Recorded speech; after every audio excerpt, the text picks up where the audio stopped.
Bonjour à tout le monde. Alors, le président Lafont, vous avez commencé votre intervention en disant mais qui aurait pu imaginer il y a 10 ans qu'on parlerait de ce sujet.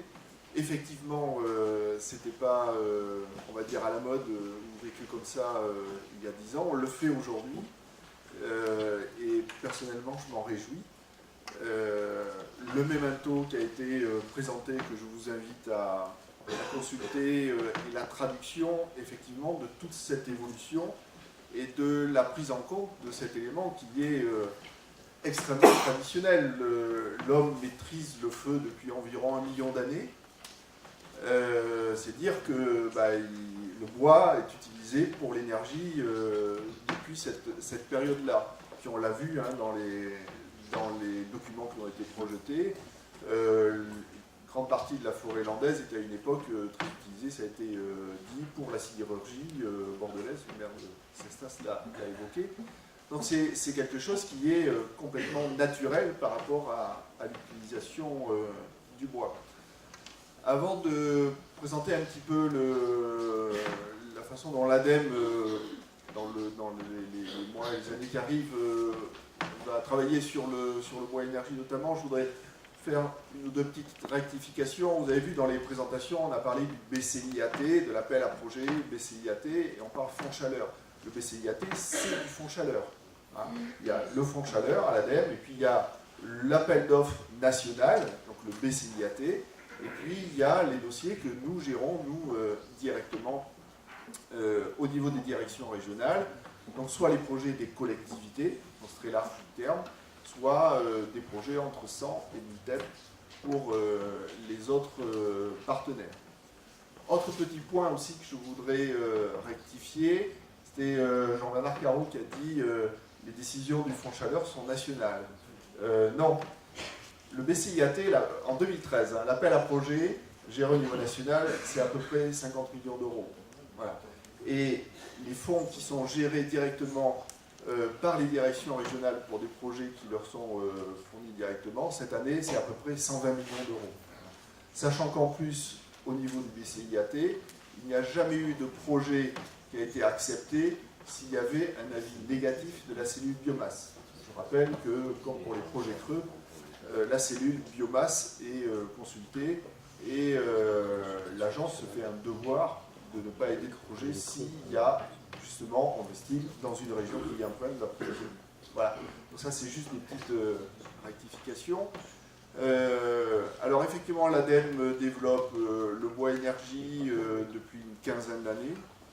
Et dès le départ, parce que c'est tout l'enjeu hein, du sujet que l'on a vu, c'était effectivement l'adéquation entre les ressources et les projets. Donc dès le départ, il y a eu le souhait de commencer à travailler sur des plans plutôt départementaux d'approvisionnement. En Aquitaine, c'est la Dordogne qui a été la première à démarrer, puis la Gironde, et puis aujourd'hui on travaille avec les autres départements parce que c'était une évidence pour nous qu'il ne pouvait pas y avoir de soutien à des projets si on n'était pas sûr que l'approvisionnement était maîtrisé d'une façon ou d'une autre.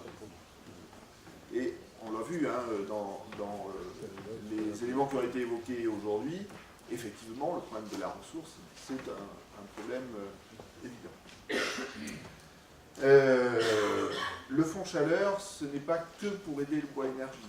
Ça a été évoqué, mais je le rappelle, c'est le solaire thermique, c'est la géothermie, par exemple. Le plus gros projet qu'on ait aidé sur le fonds chaleur en Aquitaine depuis 2009, c'est le soutien au projet de géothermie profonde à Mont-de-Marsan. On a apporté une aide de 3 millions d'euros. On n'a jamais apporté une aide aussi importante, en tout cas en Aquitaine, sur des projets de c'est pas arrivé, hein, c'est pas, mais voilà. Et puis également la méthanisation.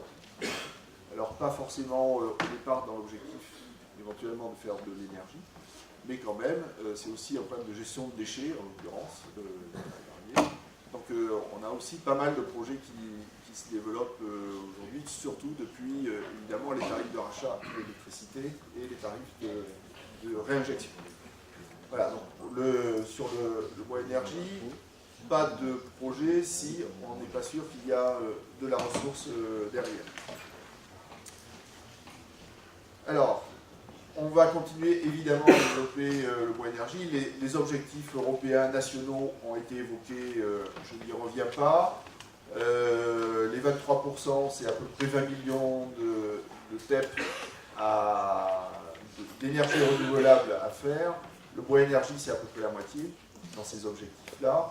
Et pour vous dire, les projections que l'on a faites au niveau de l'ADEME montrent que si on continue sur la pente actuelle des soutiens aux énergies renouvelables au sens très large du terme, on est plutôt à 17 millions de TEP qu'à 20 millions de TEP. Donc, ça a été un petit peu évoqué, ça veut dire qu'effectivement, il faut accélérer le rythme, pas simplement sur le bois énergie, mais sur le solaire thermique, par exemple, où il y a, et je vais un peu contredire un propos qui a été dit, c'est très insuffisamment développé en Aquitaine, ça pourrait être beaucoup plus développé. De la même façon, je vous ai parlé de la géothermie profonde, mais la géothermie de surface, basse température, est très peu développée. Or, ça peut être très intéressant pour du petit tertiaire, puisque une chaufferie bois par exemple, et sont aussi des éléments qu'il faut développer. Donc on va continuer à le faire. Avec, en ce qui concerne notamment le bois énergie, on a une exigence, alors ça a été évoqué par l'Agence locale de l'énergie pour la communauté urbaine, mais je voudrais le rappeler, c'est une exigence sur l'efficacité énergétique des bâtiments. Ce n'est pas parce qu'on utilise de l'énergie renouvelable, soit du bois, du solaire ou de la géothermie, qu'il faut forcément qu'il y ait 50% de la chaleur qui s'en aille aux petits oiseaux. Voilà.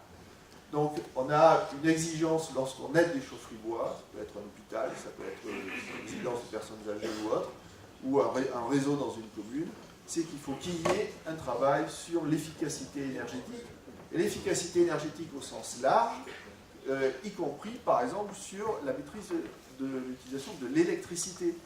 Même si on ne produit pas l'électricité avec la chaufferie bois, il est important d'avoir en tête que la première énergie, celle qui coûte la moins chère, c'est celle qu'on n'utilise pas, celle qu'on ne produit pas. Donc ça, c'est des choses, quelquefois, les gens ont du mal à comprendre. Oui, mais c'est du bois, alors, oui, d'accord, c'est pas parce que c'est du bois qu'il faut que ça parte aux petits oiseaux. Donc ça, c'est un élément très important dans les projets que l'on tient. Et puis, on va également... on soutient également de la chaleur fatale. On a parlé des usines d'incinération dans les ménagères, par exemple. On a aidé des prolongations de réseau sur la Cube. On a le dossier pour le projet de la gare. On a aidé un projet à Lac, notre industriel, de la récupération de chaleur industrielle. Ça fait aussi partie de nos objectifs. Et puis, dernier point, enfin deux derniers points. D'abord, le bois énergie, comme toutes les autres énergies, qu'elles soient renouvelables ou pas, c'est pas miraculeux. Voilà. Parce que toutes les énergies ont des avantages et ont des inconvénients. Il faut aussi regarder les inconvénients, il faut essayer de les limiter, les éviter. Mais l'énergie propre, ça n'existe pas. Ça n'existe pas. Il y a des énergies qui ont divers inconvénients. Il y en a certaines qui ont plus d'inconvénients que d'autres, en particulier par exemple sur les gaz à effet de serre. Mais sur le bois énergie, par exemple, pour les projets que l'on aide, on impose une élimination des fumées qui est plus stricte que la réglementation. On est à 50 mg par normal mètre cube. Parce que, oui, lorsqu'on brûle du bois, ça génère des particules fines, etc. Et donc, il y a aussi une exigence de qualité de l'énergie. Donc, pas parce que c'est une énergie renouvelable que c'est forcément une énergie propre qui n'a aucun inconvénient. Elles en ont toutes. Certains plus que d'autres.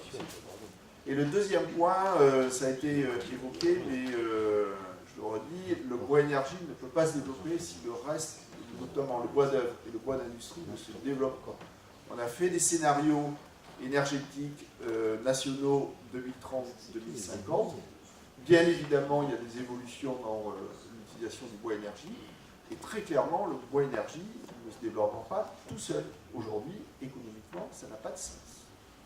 Donc c'est forcément dans le cadre d'un travail complètement intégré avec le reste. Avec, et ça sera mon dernier point, une difficulté, c'est qu'on est dans un monde qui change énormément. Si on prend le massif landais, l'équilibre économique du massif landais il y a 50 ans n'était pas celui d'aujourd'hui, et ça ne sera pas celui de demain. Il faut l'imaginer, il faut le préparer avec énormément d'incertitudes, on l'a vu tout au long de la matinée, Et je crois que c'est absolument indispensable de s'y préparer. Et encore une fois, ce n'est pas l'énergie contre le reste, ça sera l'ensemble, parce que, notamment dans la filière bois, on ne peut pas regarder la filière bois sous un œil ou sous un angle unique, c'est forcément multiple. Donc on a encore beaucoup de travail devant nous, et en tout cas je me réjouis qu'effectivement on puisse avoir ces discussions, même si on n'est pas toujours d'accord sur un certain nombre de sujets, mais ça fait partie de la vie, ça ne nous empêche pas d'avancer, et j'espère qu'on va continuer à avancer. Voilà.